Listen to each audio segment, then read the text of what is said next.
The coronavirus is muddying the trade waters for farmers in Michigan and across the country who were hoping for a rebound after wet weather and trade wars took a chunk out of the ag economy.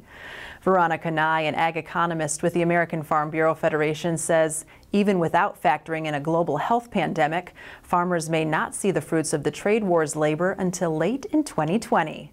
Of all of the issues going on in the trade arena, the one that's weighing on the market the most is whether or not China will make the purchases they've committed to and at what time. So certainly we haven't seen a lot of market excitement on the price side yet, because I think everybody's waiting to see some of those purchases come to fruition. And unfortunately, we might wait the duration of the year, since most of China's large purchases happen in the fourth quarter of the year. Well, it's important to compare this downturn to downturns in the past. Two big ones come to mind. One is the 80s, of course, and the other is a post-World War II slump that we saw in the farm economy.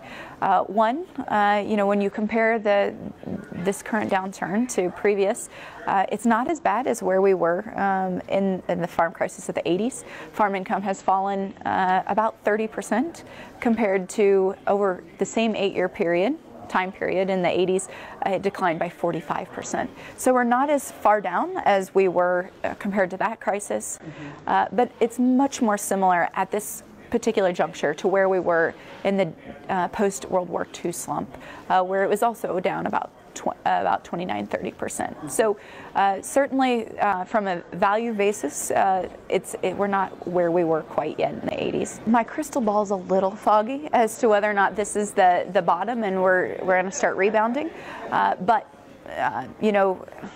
If the trade actions that have been negotiated occur, we could potentially be looking at starting to lift back out of the hole that we've dug.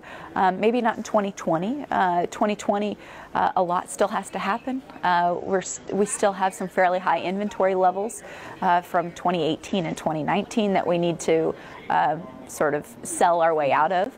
But perhaps by 2021, if everything goes well and goes as planned, perhaps we could be seeing a bit of an upward trajectory.